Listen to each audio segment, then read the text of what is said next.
Pozdravljeni! December je poln radosti in topline, ko naj bi si vzeli čas zase in za najbližje.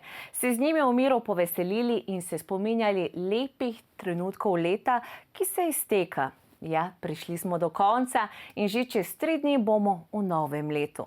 Silvestrovo je vedno čas, ko se ozremo nazaj v preteklost in pomislimo, kaj smo naredili v preteklem letu. Misli pa nam že uhajajo k spremembam in v glavi se marsikomu oblikuje seznam želja za drugo leto. Kako uspešno je bilo to leto za eno največjih zvezdnic pri nas, Rebeko Dremelj, nam bo seveda povedala kar sama. Modna oblikovalka Maja Ferme pa nam bo s svojimi nasveti pričarala silvestrsko vzdušje. Dobrodošli. Živijo. Kakšno leto je za vama? Jaz prva odgovarjam. Lahko, izvoli. Maja, oprosti, da ne bo izpadlo, da sem se ti urinila. Bo še ona prišla na vrsto. Mislim, zame je eno tako luštno leto bilo. Meni je, jaz vsako leto po novem, že zdaj na 5 let merim izključno samo po zdravju. In če je leto zdravo, pol je leto absolutno zelo uspešno. Tako da, kar zadeva samega posla, je vedno tako, da včasih si malo bolj gor, včasih si malo bolj dol, včasih si malo bolj motiviran, včasih si malo manj motiviran. Tako da lahko rečem, da zdaj pri poslu je vedno nekje neka zlata sredina. Kar zadeva družine in vse, je šlo vse po načrtih, tako kot smo si zamislili. Kar zadeva zdravja, je šlo vse po načrtih, tako kot smo si zamislili. In jaz verjamem, da bo leto 2020 tudi takšno. Maja? Ja, moje leto je bilo čudovito, seveda včasih zelo naporno, ampak po drugi strani enkratno. Zapisala se je predvsem velika modna revija v festivalni dvorani poročnih oblek, kar sem si želela dejansko več kot 20 let narediti in seveda so se mi želje nekako uresničile. Tako da vsekakor leto 2020 prinaša cel kup novosti, vstop tudi na tuje trge, tako da se zelo, zelo veselim in seveda tudi družinski čas je zame kot sedaj, ko sem mama zadnje 2 leti, zelo, zelo pomemben. V zraku pa diši vznemirjenje. December je edini mesec v letu, ki daje upanje ali pa nas pahne v stres. Rebeka, kako je pri tebi? Mislim, en december moram priznati, da je kar stresen. Jaz sem se rada pohecala, da če bi ljudje videli moj urnik, moj koledar, ki ga imam v telefonu, se lahko zgodi tudi, da koga kap zadane. Tako da jaz, če se hočem sama sebe spraviti v resen stres, potem si pogledam svoj urnik. V bistvu imam vsak dan posebej skrbno načrtovan.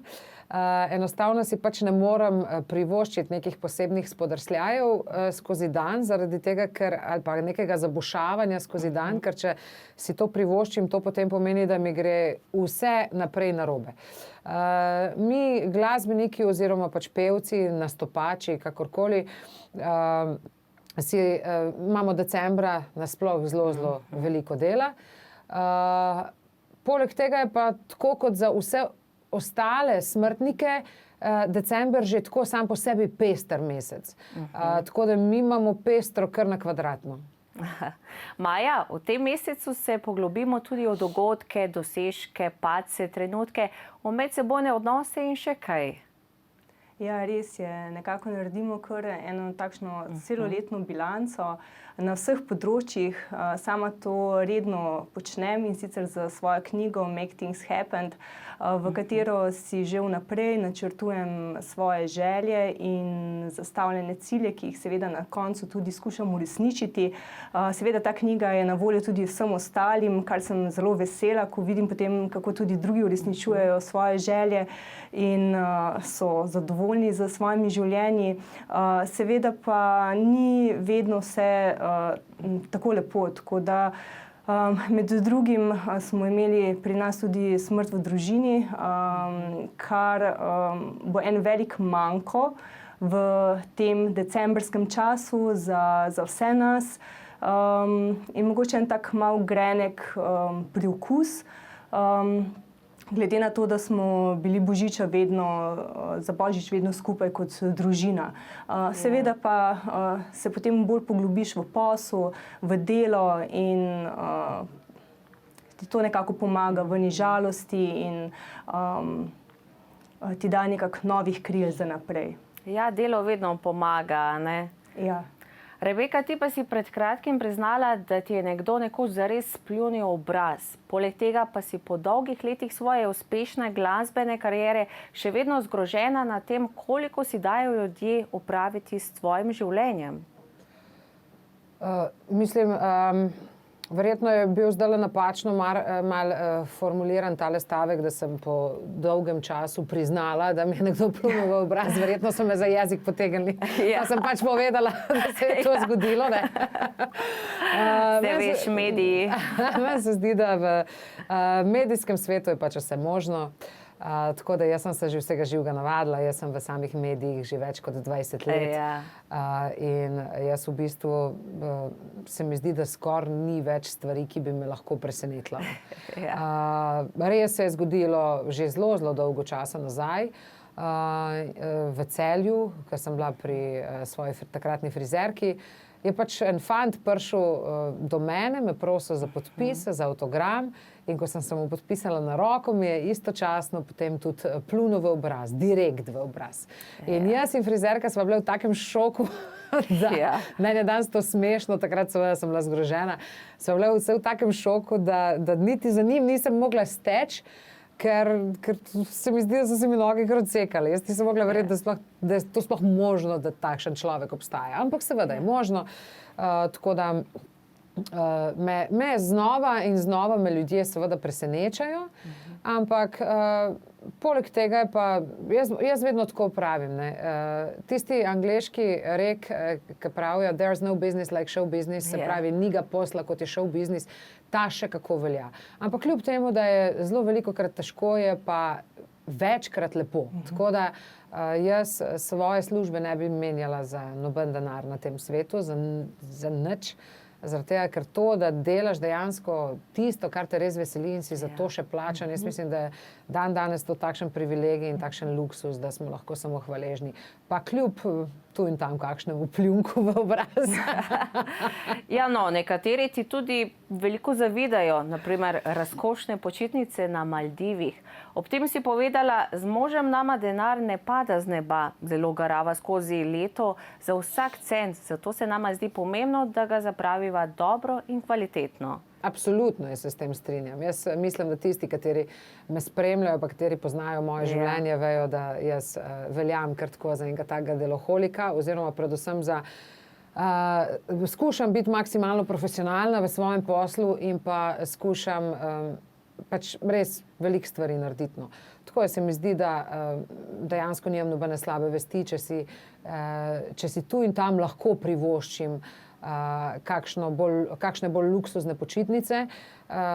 Sicer pa se včasih zgodi, da ja, včasih pa seveda tudi ne. Tako da vse je odvisno od leta, kako se celo leto od januarja do decembra razplete. Maja, tudi ti imaš rada razkošne počitnice?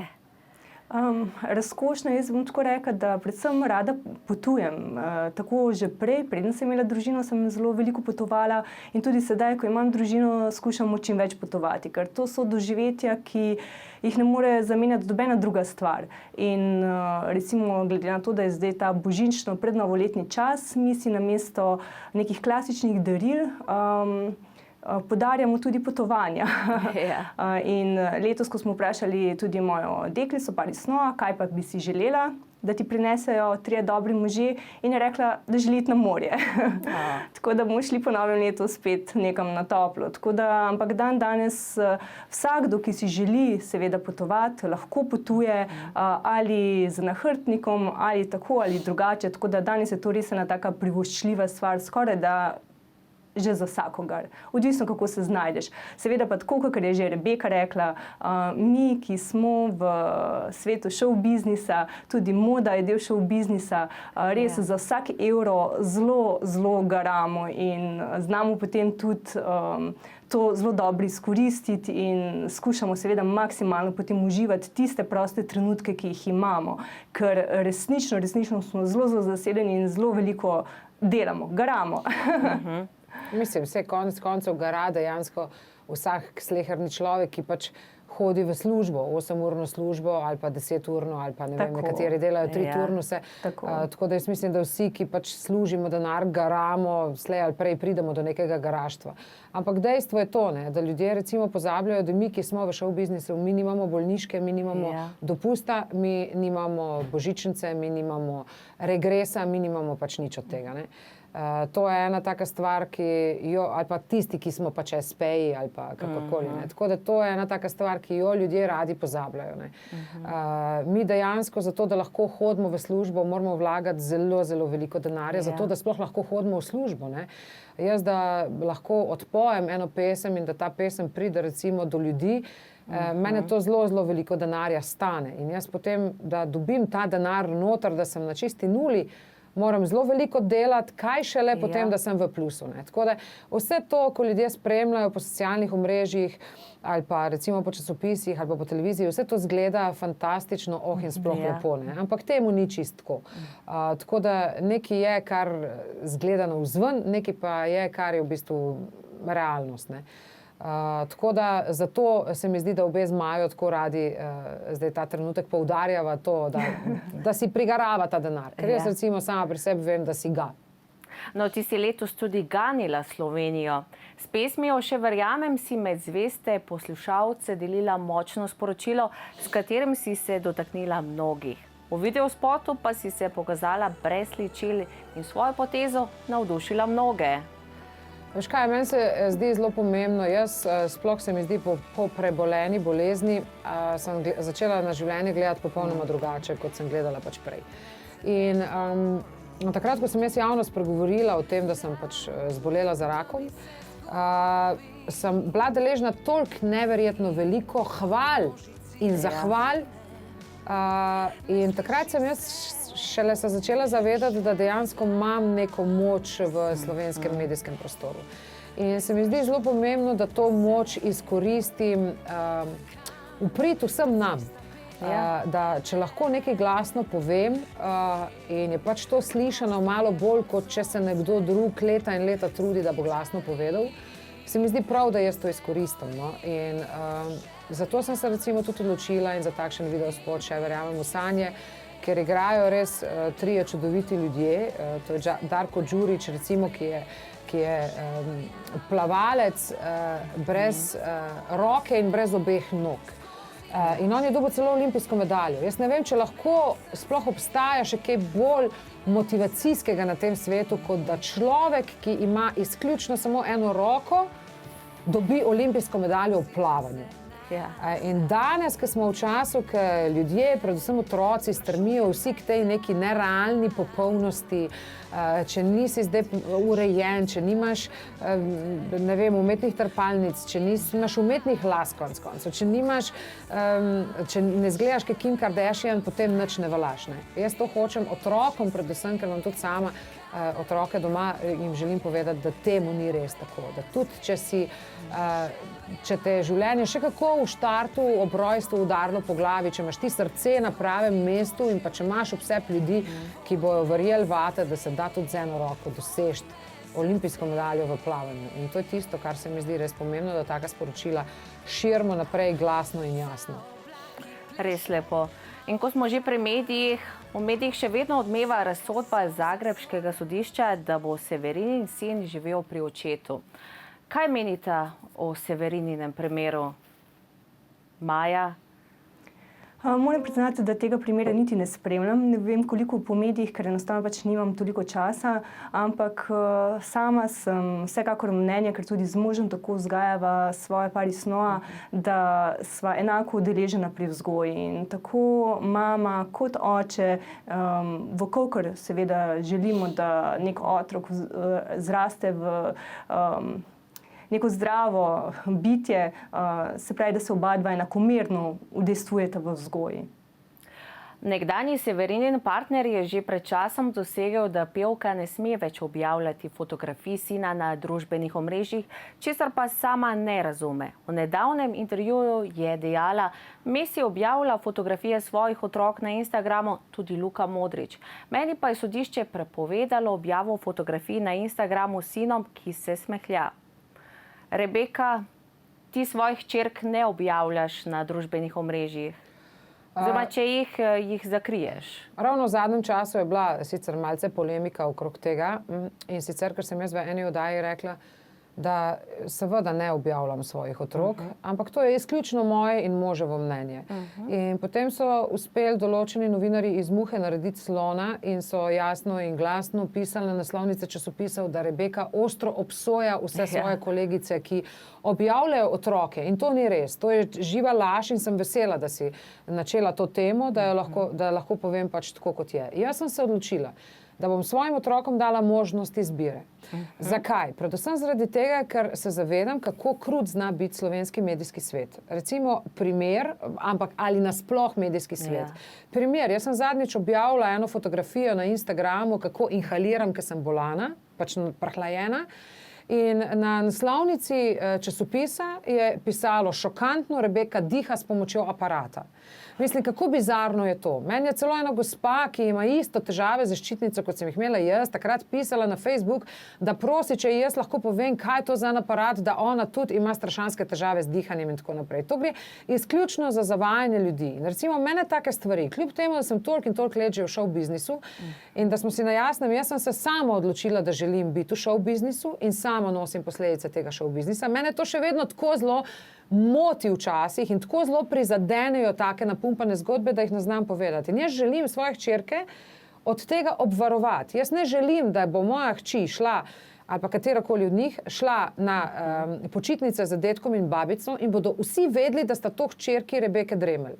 Zaradi tega, ker jih boste vizualno prepoznali, ker jih bom jaz objavljala vse posod na vseh socialnih omrežjih in vemo, da če nekdo, kot sem jaz, nekaj objavi na socialnem omrežju, je potem to tudi v časopisih. Zato je treba premišljeno objavljati takšne in drugačne fotografije. In jaz ne obsojam staršev, ki objavljajo lepe fotografije svojih otrok. Ostro pa ne moram reči, da obsojam, ker obsojati nimam pravice.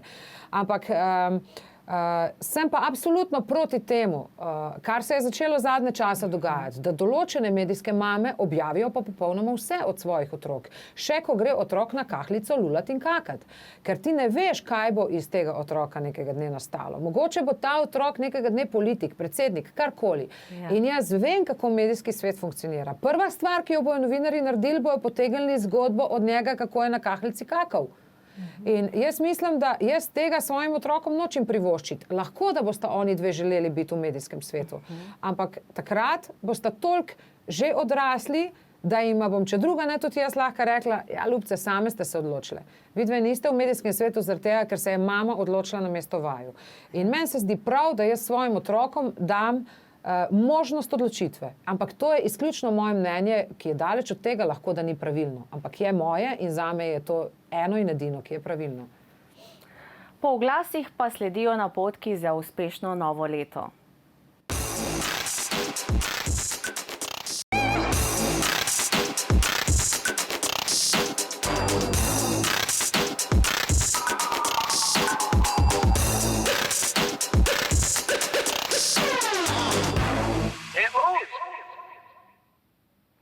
Božič temelji na veri, praznovanje novega leta pa v celoti na vražah. Gre za praznovanje, ki smo si ga ustvarili s pomočjo poganskih običajev. Začetek leta je postal z uvedbo sodobnega koledarja, prej pa so bile za začetek in konec ciklusov našega planeta pomembnejši polne lune, enakonočja, najdaljši in najkrajši dan. Silvestrovo se je uveljavilo kot zadnji dan v letu, ko praznujemo odhod starega in pričetek novega. In k temu smo pridali precej praznoverja. Rebeka, si kaj vraževerna? Čisto nič. Pa ti, Maja? Ne, niti slučajno. No, pred nami je še zadnja slavnostna pojedina v letošnjem letu in kot veleva tradicija se je treba od preteklega leta posloviti s penino in okusnimi grižljaji. A pri slednjih je treba biti previden. Nekatere jedi naj bi namreč v novem letu prinesle nesrečo. Vse tako pravi izročilo. Kaj bi rekli, česa na Silvestrovo ne smemo postaviti na mizo, da nam sreča v novem letu ne uide?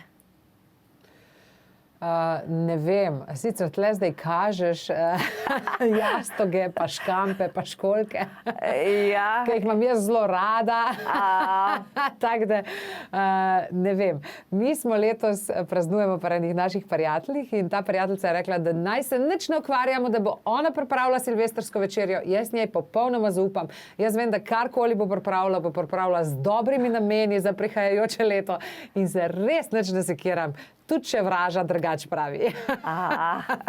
Rebeka, zdaj ti bom pa izdala, kaj ne sme biti na mizi. Hrana, ki je nekdaj plahutala s perutničkami, se ne sme znajti na novoletnem meniju. Saj naj bi tako sreča v prihajajočem letu odletela. Namesto perutnine raje postrezite svinjino. Prašički z rilčki rijejo naprej in to je pristop, ki ga želimo obrati pri novoletnih zaobljubah, kaj ne? Absolutno. Ja, mi recimo imamo zelo drugačen pogrinek za Božič, glede na to, da smo vegetarijanci in da dejansko ne jemo mesa, ampak kar še ne pomeni, da miza ni polno obložena in da se ne šibijo kolena vsem nam, pač ko pridemo k naši babici, ki se res maksimalno potrudi, ker smo namreč vsi veliki gurmani in izhajam tudi iz družine kuharjev, tako da radi dobro pojemo, tako kot je že Rebeka prej povedala, najbolj pomembno je, da smo na koncu skupaj, da se poveselimo, da se podružimo, kaj za mizo. No, ena od vraž iz kitajske legende pa pravi, da v prestopu starega v novo leto rdeča stvar odganja nesrečo. Torej, rdeč kos oblačila, pulover, šal, nogavice ali spodnje perilo. Maja, ti že veš, danes si v rdeči. Ja, rdeča barva je tudi takšna zelo energična. Vsi vemo, da proti koncu leta nam kar že malo zmanjka energije od vsega, tako da verjetno tudi delno zaradi tega zelo rada oblečem rdečo barvo. Seveda pa nas tudi malo poživi, je malo bolj taka svečana in seveda zelo lepo pristoji k novoletnemu vzdušju, posebej še, če je smrekica lepo ukrašena, kontrast z zeleno barvo. Tako da ja, danes sem izbrala rdečo barvo v letos modnem žametu, seveda je lahko tudi kakšna koktejl rdeča oblekca, morda samo šal, kapa in rokavice v rdeči barvi ali pa samo rdeče ustnice in rdeči nohti in smo že malo bolj svečano oblečeni, seveda za kakšnimi zlatimi detajli. Italijani, ki naj bi zakrivili tradicijo nošenja rdečega perila, pravijo, da rdeča barva simbolizira kri in srce. Ta v prenesenem pomenu predstavljata življenje in v času novega leta potrebujemo predvsem energijo, ki bo to življenje obdržala pri moči v celem naslednjem letu. Srce pa je seveda tudi simbol ljubezni, zato naj bi rdeče spodnje perilo prinašalo tudi srečo v ljubezenskem življenju. Rebeka, bo rdeče spodnje perilo? Ne bo. Ne maraš? Ne, rada imam seveda, ampak se ne obremenjujem s tem, kaj bi pač zdaj se spodobilo, da je. Pomembno je, da je lepo in pa čisto spodnje perilo, pa veste pa tudi ena stvar je, jaz sem za svojim možem že 20 let skupaj. Tako da zdaj, če bi bila to neka čisto nova ljubezen, pa da bi jaz hotela to nekoga še posebej očarati, bi se mogoče še prav posebej potrudila. A zdaj se več ne potrudiš, ali kaj? Mislim, jaz se trudim vsak dan, jaz vsak dan perem, kuham, likam, pospravljam, vse, jaz se fejst trudim. Ampak ne pa z rdečim spodnjim perilom, ne. Ampak tle pa prije pa on na vrsto, da se trudi. Tako da mogoče pa on kak rdeče boksarce oblekel, nikoli se ne ve. No, pred kratkim pa ti je neka gospa učitala, da se posnetki v spodnjem perilu za mamo 2 otrok ne spodobijo. Zaradi njene opaske si takoj objavila novo fotografijo v spodnjem perilu in ji sporočila: ta je samo za vas in vam podobnim, da boste imeli tudi med prazniki kaj zaglodati. Saj si vse povedala, ne rabim nič več komentirati. A veste, predvsem je zelo pomembno, da imamo stvari na sebi, v katerih se dobro počutimo. In včasih rdeče spodnje perilo nam da še dodatno samozavest, da se počutimo še bolj samozavestne. In seveda, če smo samozavestne, potem tudi lažje dosežemo določene stvari, se bolje počutimo in smo tudi navzven po energiji veliko bolj pač atraktivne. Tako da rdeča barva ne pozna meja in ne pozna let. Tako da bravo, Rebeka, kar naprej z rdečo. Kaj obleči nad spodnjim perilom, pa vam zaupamo po kratkem predahu.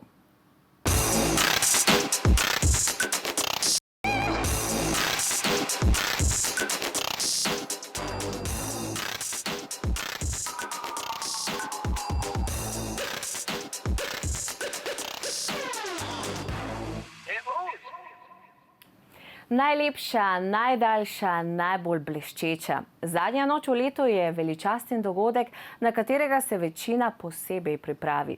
Novoletna oprava je skoraj toliko pomembna kot sama zabava. To je čas, ko iz omar izvlečemo najbolj slovesna, razkošna in najnovejša oblačila. Pravilo manj je več za novoletno zabavo ne velja. Rebeka, Maja, kaj boste oblekli na najdaljšo noč v letu? Ja, jaz si bom vsekakor privoščila kakšno večerno toaleto, glede na to, da je tega res ogromno v moji omari. Seveda takšno, v kateri sem udobno počutila, kajti še vedno večina ljudi misli, da vkolikor oblečemo večerno toaleto, moramo pač malo potrpeti za lepoto. Vendar ne, sodobni luksus pravi, da v večerni toaleti se moramo v prvi fazi počutiti udobno, na to moramo biti lepe, seveda, da se mi počutimo lepo za vse ostale in seveda, da so noter v tej obleki zapisane tudi neke sodobne modne smernice. Tako da tukaj recimo na ekranu se sedaj že vidi ena takšna svečana večerna toaleta v zlati barvi, ki simbolizira vstop v novo leto, ki bo bogato in obilno. Rebeka, kaj boš pa ti nosila na sebi? Mislim, jaz še nisem našla, z vsem spoštovanjem do Maje, večerne obleke, v kateri bi se jaz udobno počutila. Rebeka, zato tako še nisi bila pri meni. Mogoče pa tudi to, ja. Jaz načeloma se udobno počutim v trenirki, v razvlečenih hlačah, ampak se pa rada seveda lepo uredim. Je pa dejstvo to, da jaz sem v show biznisu že 20 let in jaz sem bila že od princeske, ne samo na svoji poroki, ampak nasploh, da bi človek rekel, da sem bila resnično urejena od glave do pet, že zelo, zelo velikokrat. Tako da meni to, da se nekaj prav posebej ukvarjam zdaj s tem, kaj bom oblekla za najdaljšo noč v letu oziroma kako bom izgledala, res ne pomeni veliko. Če nimam nastopa, če bi imela za Silvestrovo nastop, kot se je že ogromnokrat zgodilo, potem se obremenjujem z oblačilom. Drugače se pa tako za prijatelji pa to res ne. Jaz sem pri prijateljih zelo rada tako, ali pa če so oni pri meni, sicer se uredim, da sem pač zrihtana, rečemo, elegantno. To poskrbim, tudi celo svojo družino zrihtam elegantno, ampak predvsem elegantno in udobno, no, da se res fajn počutimo. Maja, kakšna pa je letošnja zimska moda in kaj obleči, da bomo modne dive na silvestrsko noč? Seveda, vse je odvisno od tega, kje bomo preživele najdaljšo noč v letu, ali bo to kakšen gala ples, seveda potem se pričakuje neka večerna toaleta ali koktejl obleka, ali bomo preživele za svojim najdražjim pa kakšne mogoče restauracije ali v družbi svojih bližnjih prijateljev. Potem spet recimo pride v poštev mogoče tudi kakšen kostim, lahko kakšna dobra jakna, lahko tudi kakšne odlične hlače, dobro krojene, ali seveda spet kakšna koktejl obleka, ali samo polover. Vkolikor pa bomo seveda od zunaj, pa so pomembni tukaj modni dodatki. Recimo poleg lepega plašča ali bundice, se lahko umislimo kakšen ljubek šal, kapo, rokavice. Seveda z modnimi dodatki lahko zelo veliko naredimo in seveda tukaj imamo tudi make-up, za katerimi lahko tudi marsikaj pač izboljšamo in naredimo veliko lepih stvari. Seveda pa kot rečeno, naj vam bo udobno, kajti res, če vam bo udobno, potem se boste počutili tudi samozavestno, tako da recimo že prej, ko sem omenila, sama bom vsekakor v večerni toaleti, ampak v večerni toaleti iz svile, ki je resnično zelo lahkotna in je prijetna na kožo, je tako, kot če bi te nekdo skozi objemal in ljubčkal. Lepo. No, 1001 bleščica, loreks in drugi svetleči se materiali so nepogrešljivi in popolnoma varna izbira, če seveda črnina ni na prvem mestu. Z njimi skoraj ne moremo zgrešiti, kaj ne? Ja, seveda, tudi bleščice so letos zelo modne, tako da lahko je cela obleka v bleščicah ali seveda samo kakšen dodatek. Seveda pa pri tem je zelo pomembno, da so ti materiali malo raztegljivi, kajti če so elastični, potem se bomo tudi čisto drugače počutili in nam bodo dali pač to udobje in samozavest, ki je potrebna, ko damo obleko pač nase. Kot modna oblikovalka v ženskah prebujaš zunanjo lepoto. Znana pa si potem, da znaš tudi motivirati, da se ženske notranje prebudijo. Z dobro obleko se prava preobrazba šele začne, kaj ne? Ja, koliko strank sem že imela, oziroma ženski so prišle k nam v salon v Ljubljano in so želele pač neko spremembo in smo naredili potem eno čudovito spremembo za neko obleko in je to seveda spremenilo dejansko celotno življenje ženski, ampak zaradi tega, ker se je ona spet počutila lepo, samozavestno, ženstveno, tudi zakoni so šli na razen v končni fazi, ampak v pozitivnem smislu.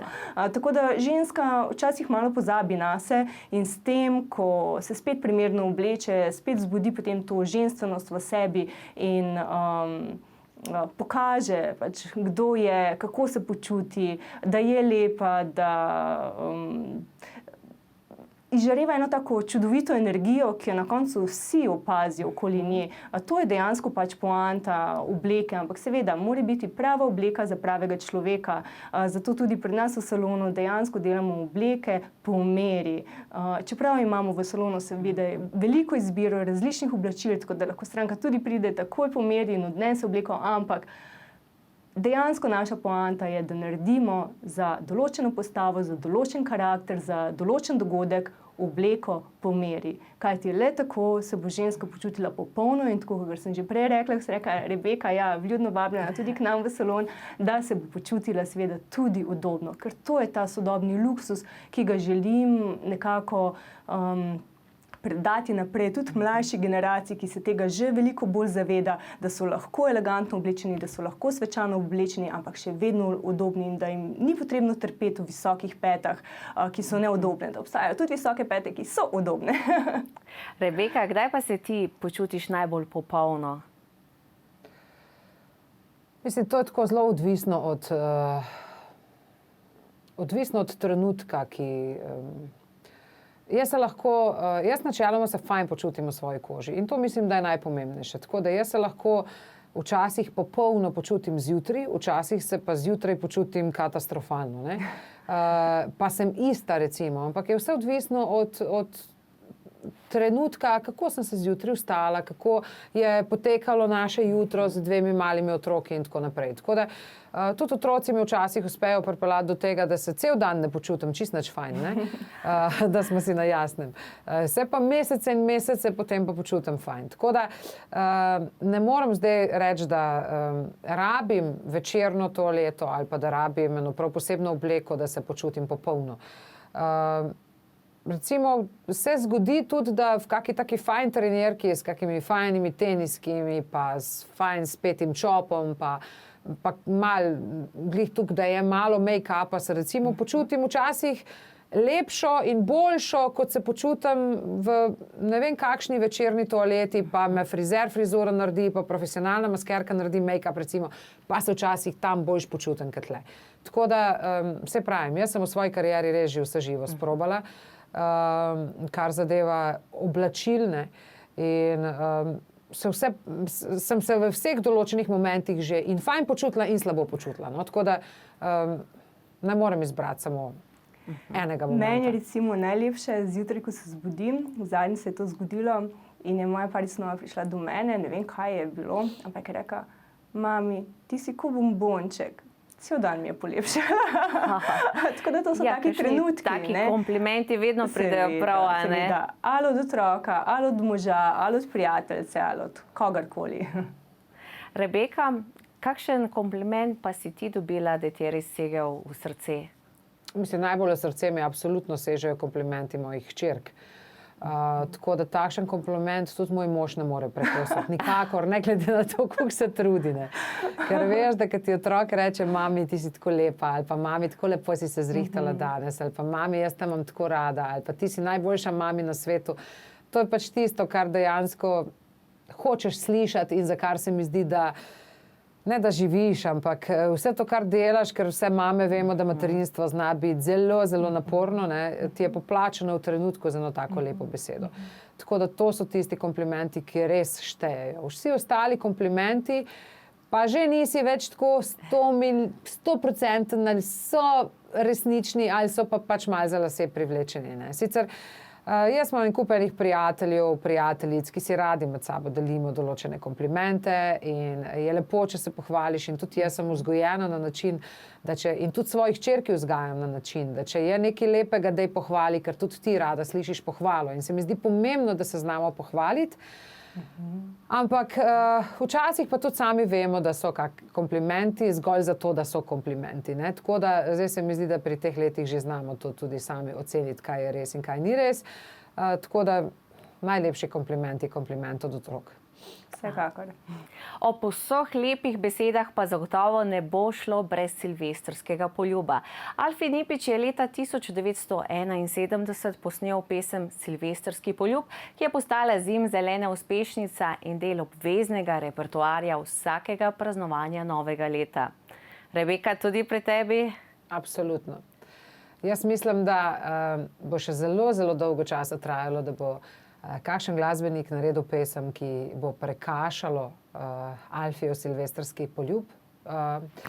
Jaz mislim, da ga ni bilo silvestrovanja, da jo tudi sama nisem zapela, ne glede na to, ali sem bila na kakem nastopu ali pa privat. Tako da silvestrovanje in silvestrski poljub, to je tisto, kar pač mora biti, če si Slovenec. Po mojem mnenju. Ja, Silvestrovo predstavlja novo življenje in lepe obljube. Kakšne so vajine novoletne zaobljube? Predvsem, da skušam še naprej uresničevati svoje sanje, počasi in s to trmo, ki jo imam. In seveda, da vsak trenutek, resnično vsak trenutek, ki ga preživim za družino, šteje. Kajti ti trenutki so neponovljivi in šele sedaj, ko smo doživeli tudi to izgubo v naši družini, se tega še toliko bolj zavedam in znam te trenutke še toliko bolj ceniti. Rebeka? Jaz nekih posebnih zaobljub spet nimam, ne? Ampak mi je pa pomembno, no, da skozi celotno leto delam dobro, da naredim kaj dobrega za skupnost. Ne samo sama zase in pa za svojo družino, ker za svojo družino se tako sem se in se bom razdajala do svojega zadnjega diha, zaradi tega, ker pač takšna sem in to je absolutno tisto, kar mi je najpomembnejše v življenju, mi je družina. Ampak mi je pomembno, no, da naredim kaj dobrega tudi za druge in se mi zdi, da to je tisto, kar me dejansko hrani potem skozi celotno leto. Dobro se počutim ob tem, tako da verjamem, da bo leto 2020 tudi zelo v veliki meri tako obarvano, kot je bilo leto 2019. Hvala vama in vse dobro v novem letu. Tudi vam in pa seveda vsem gledalcem. Naj bo zdravo, predvsem zdravo, vse ostalo pride samo od sebe. Hvala enako. Vse najlepše in obilo obilja in vsega dobrega v letu 2020. Zadnji dan v letu je dan, ko se poslovimo od starega leta ter pozdravimo prihod novega. Je čas za premislek, kaj bomo, kaj želimo in kaj hočemo doseči. Vsi imamo sanje, a da ne bo ostalo samo pri sanjah, moramo poskrbeti sami. Naj bo novo leto uspešno in predvsem zdravo. Ves čas pa naj vam vaša zvezda sveti.